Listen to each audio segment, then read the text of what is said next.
What does this have in common with this?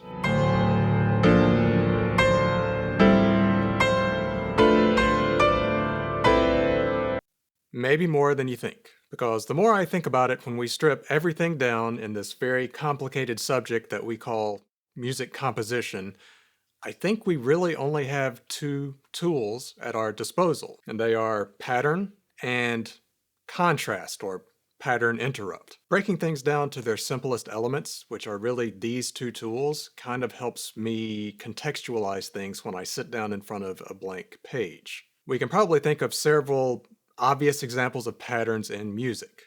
Sequences.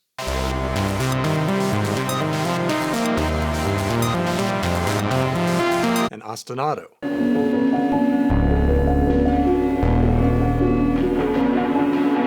An arpeggio.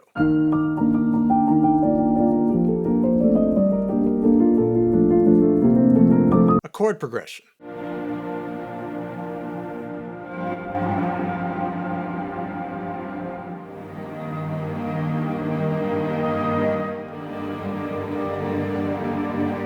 But there are patterns hidden everywhere in music. Key signatures, scales, modes, chords.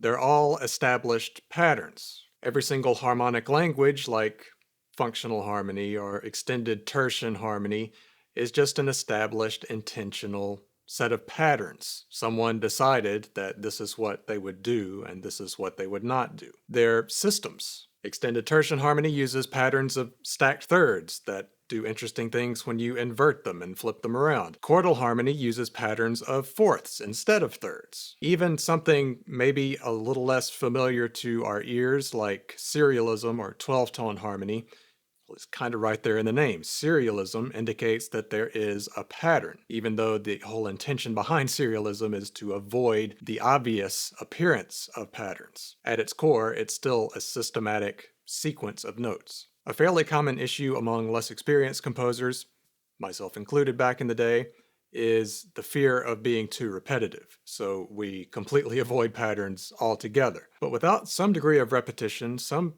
resemblance of a pattern, our ears have really nothing to latch onto.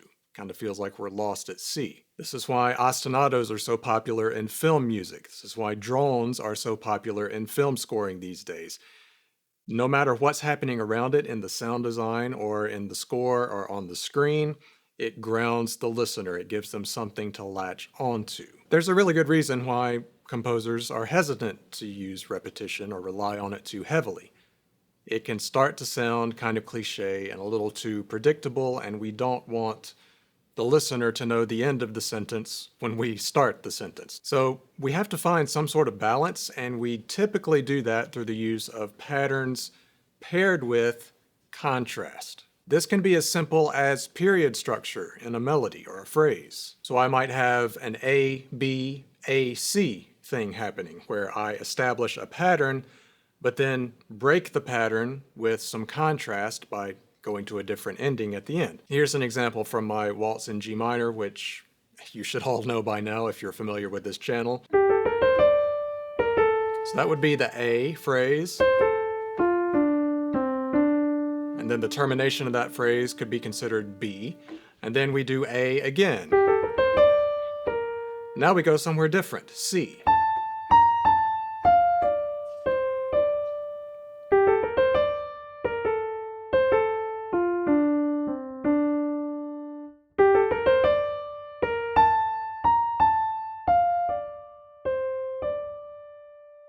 Very simple example of pattern and contrast working together. So this serves to kind of set up something that we feel like is going to be predictable, but then deviates away from it through the use of contrast into something that's surprising to us. In one of my many unreleased piano pieces, I use this exact technique, but in a slightly different way than the waltz. I start with this repetitive A that persists through the entire piece. It never changes, and the melody works in counter to that, and it also never changes, though I do change the pitch that it starts on, so it works kind of like a sequence.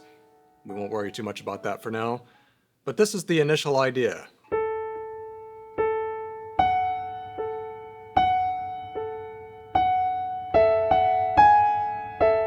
I want it to be repetitive intentionally. I want you to lock into that, and then the variation or the contrast is going to be in how I harmonize it with the chords underneath. Here's an example of how reharmonization can completely change a melody, which is something else I want to talk about more in the future.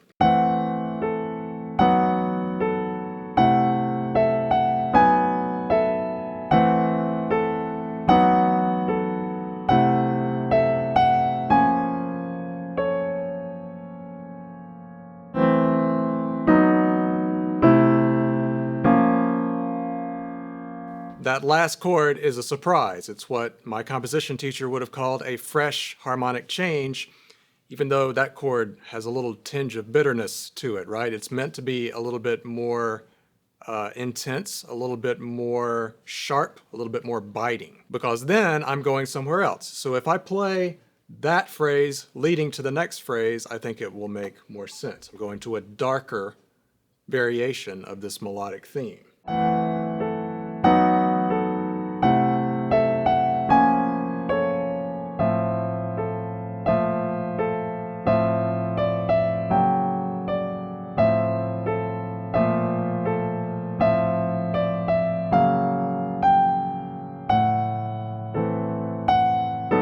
And then it continues on and it builds from there. But that melodic idea, that little motif, and that very repetitive A that's just drilling into your skull, that never stops. It's always present, and that keeps you locked in. You always know where you stand, even if the harmonies underneath get really intense and really stretch the ear. I've talked about this before in electronic music, where we can do the exact same thing because it's so incredibly common just to have a drone or a sequence or an arp or something that just repeats over and over. And then we aren't quite sure how to get out of that loop or what to do with that. Maybe it's not about changing the loop or the sequence or the drone itself. Maybe it's about how you dress it, how you treat it, how you reharmonize things around it. To me, that's always one of the first things that I look to in electronic music, which can get really static harmonically.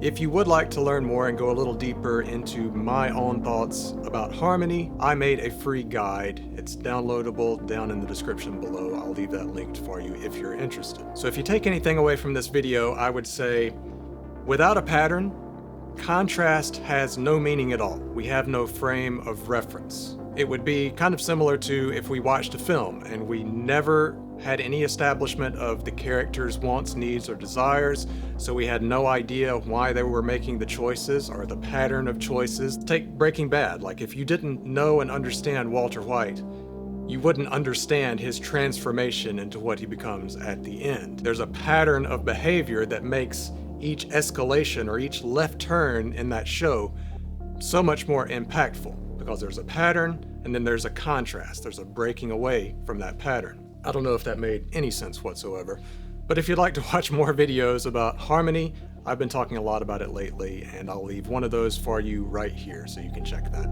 out.